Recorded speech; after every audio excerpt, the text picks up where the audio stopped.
Alright, welcome everyone to lecture 1.6, the natural logarithm. So, we have previously learned how to create a formula to describe a population growth or decay. An example of a population growth could be the population of Nebraska.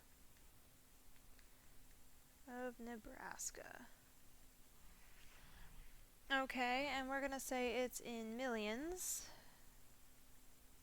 just to avoid having to write several zeros. T years after the year 2000.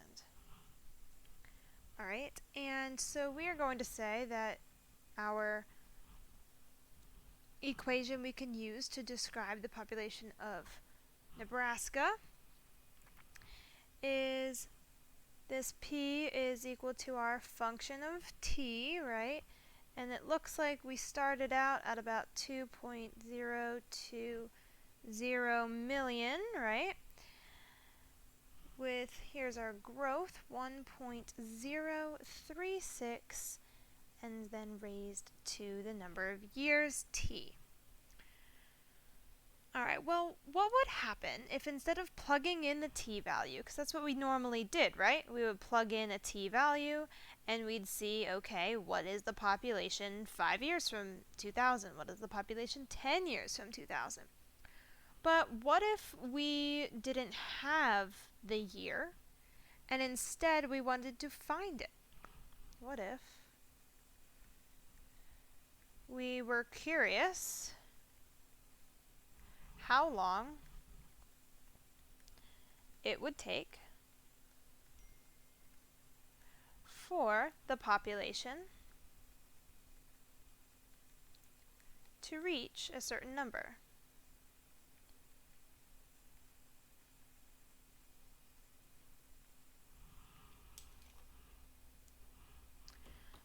Alright, so how would we do that? So, for example,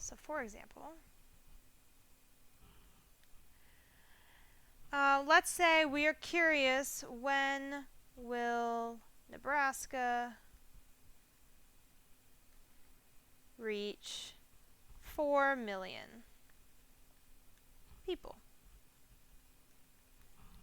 So when and how many years after 2000 will 4 million people be living in Nebraska? So we could set this up by saying, well, our population is going to be 4 million, but remember our units are million here, okay, is going to be equal to our equation. I don't even need this extra zero here. 2.02 times 1.036 to the t. Okay, so now t is unknown. So the amount of time it would take is now the unknown. And we usually solve for our unknowns, so we need to figure out a way to solve for t when t is an exponent. Okay, so in order to solve for t,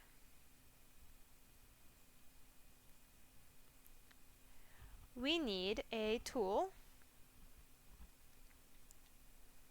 called the logarithm.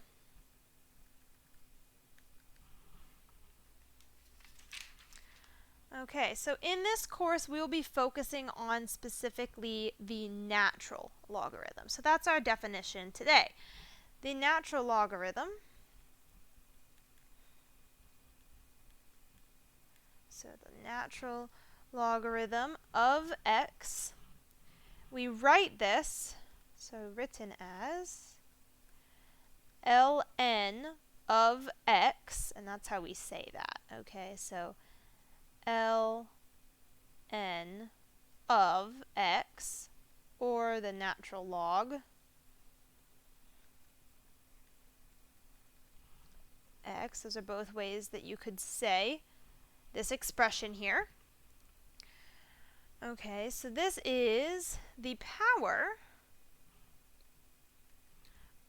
of the number e, okay, we'll get to that in a second, needed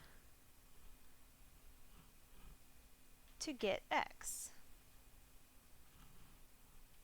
Alright, so in equation terms, we have the natural log of x is equal to something. We're going to call it c. And that's the same thing as saying that e, and I did say number earlier, e raised to this same c value is equal to x. And I promise we're going to explain this in a second. Okay, a little bit more space. E is approximately 2.71, and this is Euler's number. You'll also hear his name pronounced Euler. It's kind of a personal preference. Okay, you might also see ln of x is the same thing as log base e of x. Those are two different ways to write the same thing. And also we will note that the natural logarithm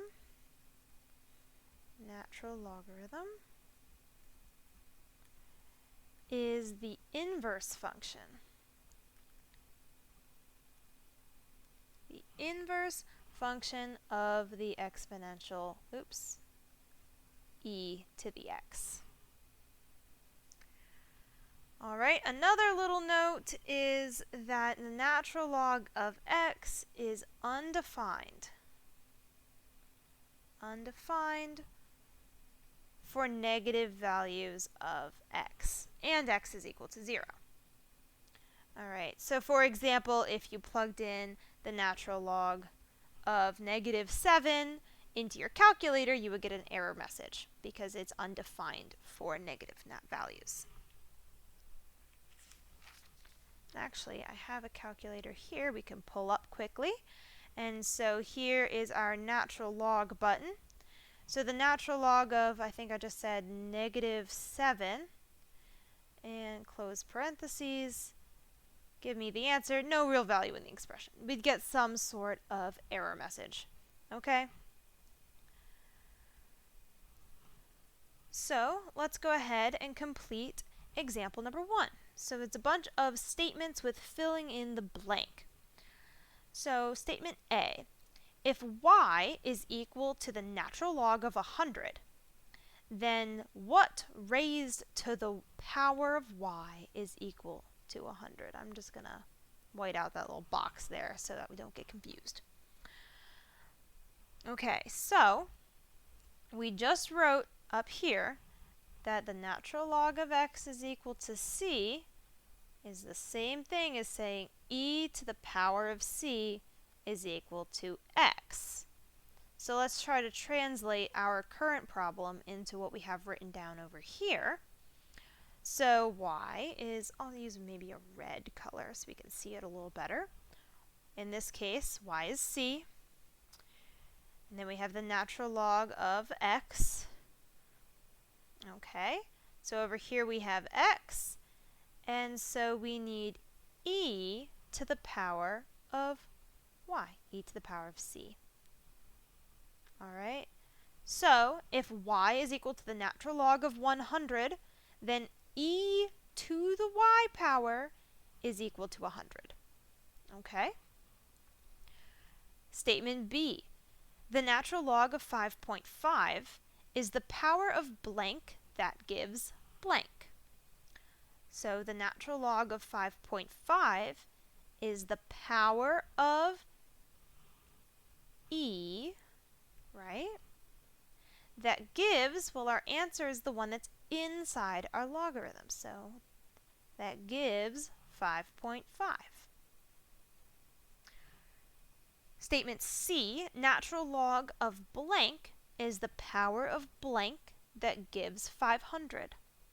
So the power of is always going to be e every time when we're dealing with the natural logarithm. Okay, so the natural log of blank is the power of e that gives 500. Well, earlier I just said that the thing inside our natural log was our information that we are given.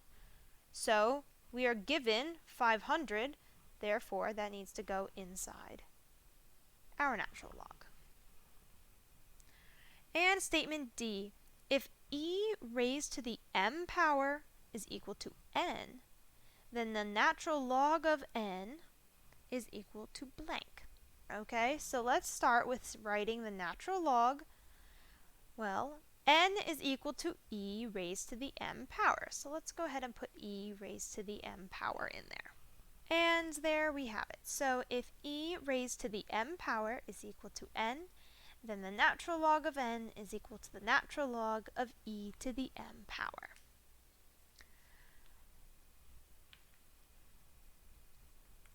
Alright, so example number 2, we're going to rewrite the following using exponents instead of logs. Okay, so again, I'll write our equation over here. We have the natural log of x is equal to c, and this implies that e raised to the, I'll make that not look like an e, raised to the power of c is equal to x. Okay, so here we have the natural log of 5 is approximately equal to 1.609. Okay, so we need to write this using exponents. So we need to write it in this form.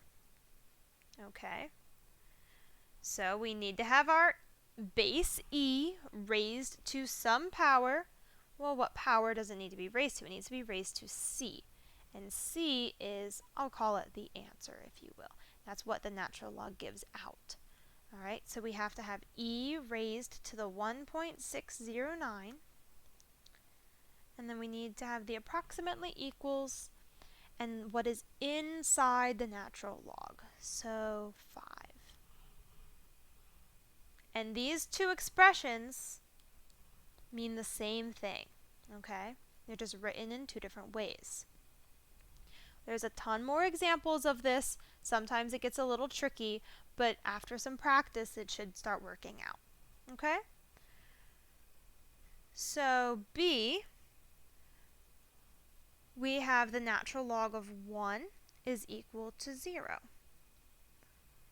Okay, so we need e raised to some power is equal to what was inside the log. 1 raised to our c value over here, which is 0. So e to the 0 is equal to 1. And that checks out because anything raised to the 0 power is equal to 1, right? And again, these two statements are saying the exact same thing, just in a different way. Alright, so example 3, now we're going to go the opposite direction. So we're going to rewrite the following using logs instead of exponents. So now we really need, in terms of natural log of x is equal to c. That's the one we're trying to get to now. And I'll keep writing this down. E to the c is equal to x.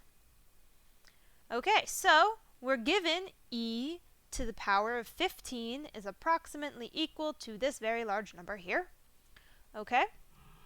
We need to write that in terms of a natural log. So natural log of, well, it needs to be that very large number. So we have 3,269,017. Let's put some commas in there. So 3,269,017.373. That's going to be approximately equal to 15. See how we're kind of undoing that there? All right, and for b, same thing. We need the natural log of, in this case, it will be the natural log of h is equal to 3.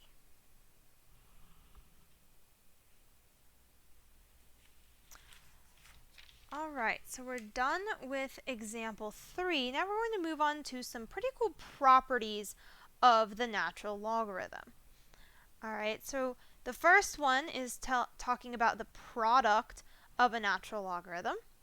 Okay, so if we have the natural log of a times b, that's the same thing as just the natural log of a plus the natural log of b. Property number 2 is if we have the natural log of a divided by b, then it's the natural log of A minus the natural log of B. Always be careful when it's subtraction because that's not commutative, right? So you need to make sure you get those orders correct. Okay. Property number 3 is a pretty neat one. I like to use it a lot. It tells us that we can take the exponent and move it out to the front.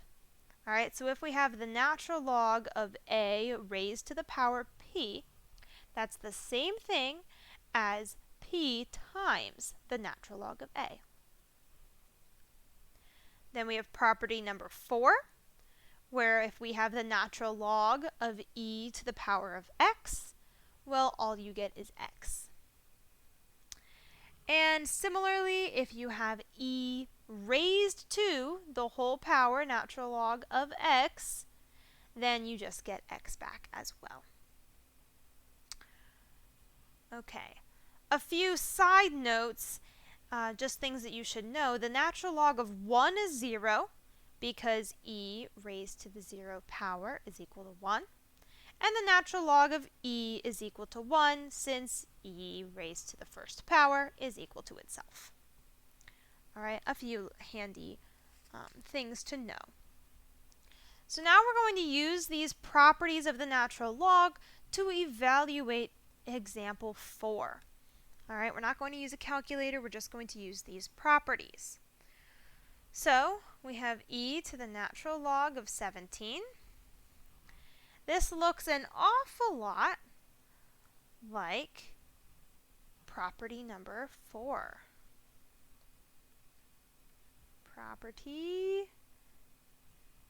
Not property number 4, property number 5 rather. Okay, where we have e raised to the natural log of x, well here we have e raised to the natural log of 17. In this case, x is just 17. Alright, so we can say this is the same thing as 17. Okay, so that was a simple evaluation. Now we have the natural log of e to the third power. Well, this reminds me of property number 3. Right, that said we can take exponents and move them out front. So this is the same thing as 3 times the natural log of e. How about that? All right, now let's look at problem C. This one's a little bit trickier. Okay, so remember we can take fractions, and this is the one with a subtraction, right? So, first things first, we're going to use property number 2, to make this the natural log of 1, which is our numerator, minus our natural log of the square root of e, which is our denominator.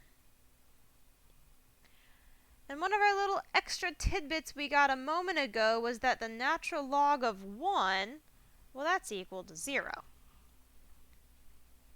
Okay, so we've simplified it a little bit. Now we just have the negative natural log of the square root of e. Can we write the square root of e any differently? The square root of e is the same thing as e to the 1/2. Okay, this is just a property of exponents. Property of exponents. Okay, so I can write this negative natural log of the square root of e as the negative natural log of e to the 1/2. That's the exact same thing. And now it looks like we could again use property number 3 to pull out that exponent, bring it down, keep our negative, so we have negative 1/2 natural log of e. And we just learned a moment ago that the natural log of e, well, that's just 1, isn't it? So all of that work to get the answer is negative 1/2. Alright, so it might look daunting, but we kind of get down to it, and it's just the general use of all those properties. Okay, so example 5 gets a little crazier. All right, so we have the natural log of the fraction. So in our numerator, we have 3x squared, and in our denominator, we have y times z. So we need to rewrite and simplify these. And I'm not going to keep writing down each property that we use, okay? So maybe if you have time, you can go back and try to figure out which property we use in each step. So the first thing we need to do is break up this fraction we have going on. Okay, so we can use one of our properties to make this natural log of the numerator minus the natural log of the denominator. All right, that's the first step we're going to do. And then we're going to notice that we have an exponent here. However, I have a note to make about this exponent. I'll write it in red. This exponent does not apply to everything inside the log. I'm just going to write log instead of logarithm for the sake of time. And what do I mean by that? Well, what I mean is only the x is squared. 3 is not squared. And so we can't use our property to pull out our exponent just yet. First, we need to break it down one more time and use our product property to say that this is the natural log of 3 plus the natural log of x squared. And then, of course, we have our negative natural log of yz. So now our exponent does apply to everything inside its own logarithm. So we can leave our natural log of 3 alone, pull down our exponent now, so we have 2 times the natural log of x. And let's start to work on this negative natural log of yz. Well, here we have a product as well. So we're going to put our negative, and then we're going to use a big box or a large parentheses, whatever you'd like, to indicate that that negative has to stay with everything. Okay, so this is going to be the natural log of y plus the natural log of z. That's our product rule for logarithms, right? And if you wanted to take it one more step, you could distribute that negative sign into your brackets, but this is good enough, and here we are. We rewrote this one big logarithm into a whole bunch of little smaller logarithms. Okay, we're going to do it one more time down here, part B. So similar thing, and we're going to go ahead and break up this fraction. So we have the natural log of a squared times b minus our natural log of cd all raised to the third power. Similar situation in our first log here. Our square does not apply to both a and b, so we have to break this up first as a product, and then we'll come back and handle our exponent. However, in our second log over here, we do have the quantity cd raised to the third power, so we can go ahead and pull our exponent out. So 3 times the natural log of c times d. All right, we're not done yet. Now we can go ahead and pull out our exponent here. So we have 2 times the natural log of a plus the natural log of b. We can't simplify that anymore. And then we have negative 3. Again, we have a product in here, but this negative 3 has to apply to everything. So in here we have the natural log of c plus the natural log of d. And there we go. We've broken this logarithm down into all of its little components. So we broke it down, and now you might have guessed we're going to put it back together again. All right, so here we have a bunch of little logarithms, and we are going to combine them into a single logarithm. All right, and there's actually a few different ways to do this. For example, you could start grouping the first two, or you could start grouping the last two. it's actually a fun exercise to try it as many different ways as you possibly can and see if you keep getting the same answer every time. Alright, so don't worry about which ones to group first because you will get the same answer. I'm going to go ahead and start with these two first just because it's kind of the order that they're in, so it makes the most sense to me. Alright, so this is two logarithms added together. I know that's got to be the product rule, so that's multiplication. So this is going to combine to be the natural log of 3x. I just wrote 3 first because multiplication is commutative, right? But I can't forget my 2 times the natural log of y. Okay, so I'm going to leave my natural log of 3x over here for a minute while I take my coefficient back up and make it an exponent. Remember, we can do that. So now we have negative natural log of y squared. Okay, so now we need to combine these two logarithms, and we have a logarithm minus a logarithm. So that's one of our fractions, right? So we end up with the natural log of 3x in our numerator and y squared in our denominator, and we are done. We've combined all three of the original logarithms. And we'll do it one more time. Again, you can start grouping anywhere you choose. I'm just going to start with the first two again. And first, I'm actually going to raise this exponent up here. So we'll have the natural log of a minus the natural log of b squared. And we're missing a natural log sign in here. One moment. There we go. Oops. Come on, computer. Okay. So then I'll go ahead and raise this one up because I think we can handle that by now. So we have plus the natural log of c cubed. And we have this one as well. So we have minus the natural log of d to the 4th power. Alright, so I raised all the exponents up, and now I can start combining. So here we have subtraction, so that's going to be a fraction. Kind of rhymes if you think about it. Alright, so we have the natural log of a over b squared. And we can go ahead and combine these two while we're at it if we want. And that's also going to be a fraction, so we have the natural log of c cubed over d to the 4th. And we are not done yet. We still have two logarithms that need to be combined. So we're going to combine these two.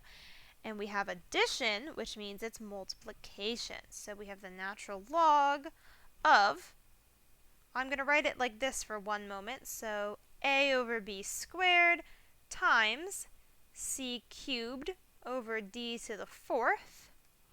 Okay, but then we can simplify this just to make it a little bit nicer looking, and that's just a times c cubed b squared times d to the 4th. That's just a cleaner way of writing it. Alright, so we're moving right along, and now that we know a little bit more about logarithms, let's go ahead and revisit our population of Nebraska. So revisit population of Nebraska. That's what started this whole darn problem, right? So we were curious to know when the population would be equal to 4 million. If we started at this 2.02 million, this is our growth happening over here is 1.036. And our t is our years after 2000, and that's our unknown. So we wanted to be able to solve for t, so basically needing to be able to get t out of the exponent place, right? And we just learned a whole lot of things about logarithms, and they have some pretty neat properties that could help with that. Alright, so what we're going to go ahead and do is called taking the natural logarithm. We're going to take the logarithm of both sides. So I'll have the natural log of 4 on the left-hand side, and then the natural log of everything on the right-hand side. So 2.02 times 1.036, raised to the t power. All right, I just took the natural log of both sides. Well, I can't, oh, I need a lot more space over here, don't I? Here we go. Okay, probably a little bit more. So I can't really do anything with the natural log of 4 just yet. I could throw it in a calculator, but why play with decimals until we need to, right? So we have a lot going on inside of this logarithm, and we are definitely going to want to clean it up a little bit, and we just worked on breaking logs apart, right? So it looks like we have a product hidden in here. So we have our natural log of 2.02 plus our natural log of 1.036, and I'll put the t power in there. Okay, so now I'm going to go ahead and take my t, my exponent, and bring it down. So we have the natural log of 4 is equal to the natural log of 2.02 plus t times the natural log of 1.036. We're getting closer. We're trying to solve for t, remember? So we need to get t all by itself. So I'm going to go ahead and subtract over our natural log of 2.02. 2.02. All right, and now we just have t times the natural log of 1.036 on the right-hand side. And we can go ahead and divide both sides by that. So now we have the natural log of 4 minus the natural log of 2.02 all over the natural log of 1.036. Okay. I'm not going to use that yet, sorry, is equal to t. So let's clean this up a little bit more. We have a subtraction of logs happening in our numerator, so we can turn that into a fraction. So we have the natural log of 4 over 2.02 all over the natural log of 1.036. That's equal to t. And we need to go ahead and put that into a calculator. So let's go ahead and do that. I'm going to clear our calculator. There we go. So we need the natural log of 4 divided by 2.02, close parentheses, divided by the natural log of 1.036, close parentheses. And remember, whenever you're dealing with your scientific calculators, parentheses are your friend, and they're very necessary. All right, so let's go ahead and hit equals and see what we get. So we get 19.317, and so I'm just going to come back here and say, well, this is t is approximately equal to 19 years. I'm just rounding to the nearest whole year. All right, so what did this tell us? This tells us that the population of Nebraska,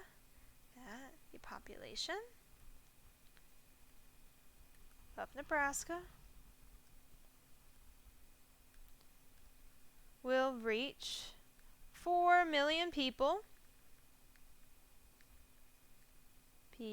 There we go.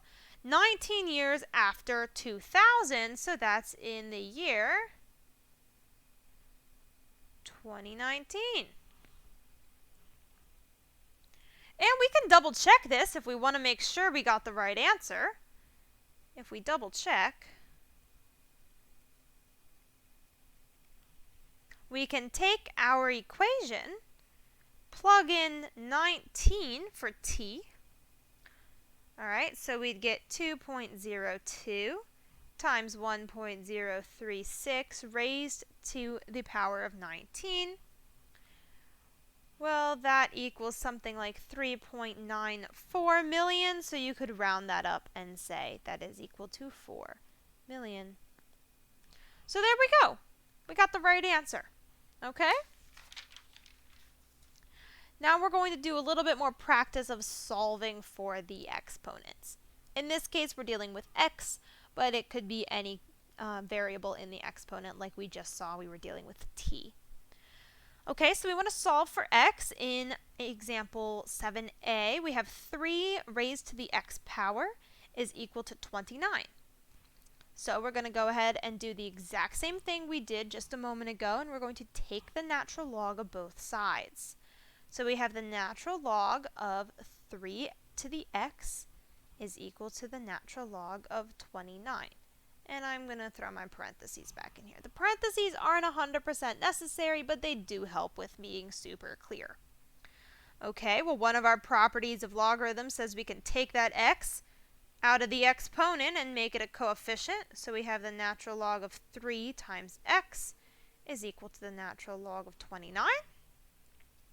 We can go ahead and divide both sides by the natural log of 3.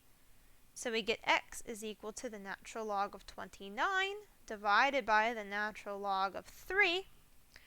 And if we put that in a calculator, we would get that x is approximately equal to 3.065. And again, you could check this by plugging this into the original equation and making sure we got close enough to 29. All right, here's another one, example B. We have 5 times e raised to the 2x power is equal to 30. All right, let's go ahead, take the natural log of both sides. It's always going to be your first step. All right, so we have the natural log of 5e to the 2x, parentheses, is equal to the natural log of 30. We got a lot going on the left-hand side, so let's break it down. I need some more space for this one. Here we go.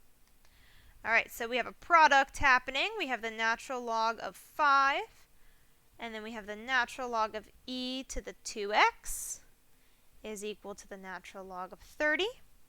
Close my parentheses. So we can leave the natural log of 5 alone for a minute, and we can pull down the 2x out of our exponent. 2x times the natural log of e is equal to the natural log of 30. And we happen to know that the natural log of e, well, that's just 1.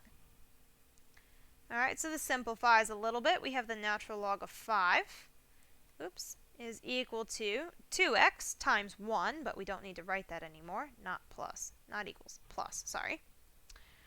So we have the natural log of 5 plus 2x is equal to the natural log of 30.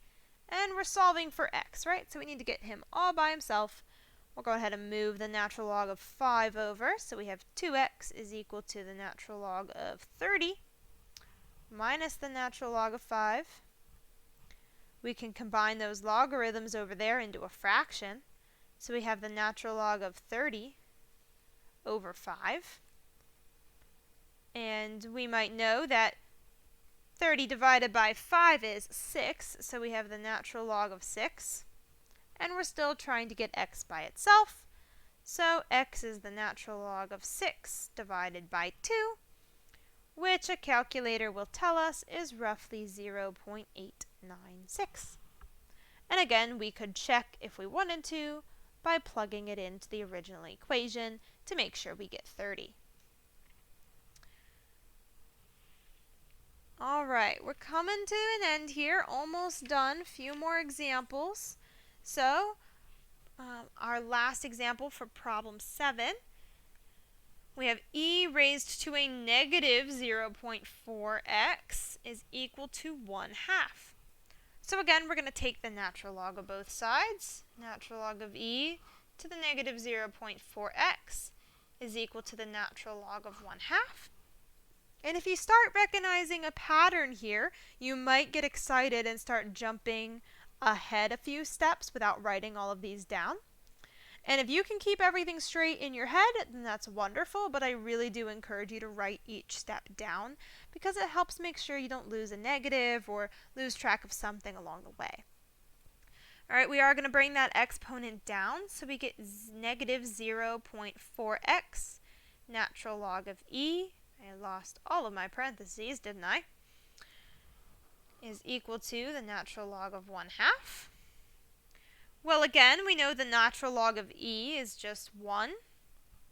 So we have negative 0.4x is equal to the natural log of 1/2.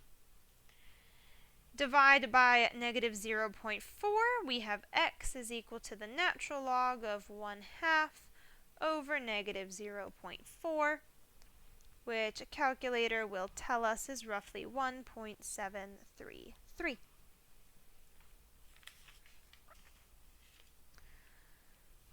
Okay, so thanks to our new tool, the logarithm, we can now convert between two different ways of expressing exponential functions. All right, so we have two different ways to express exponential functions.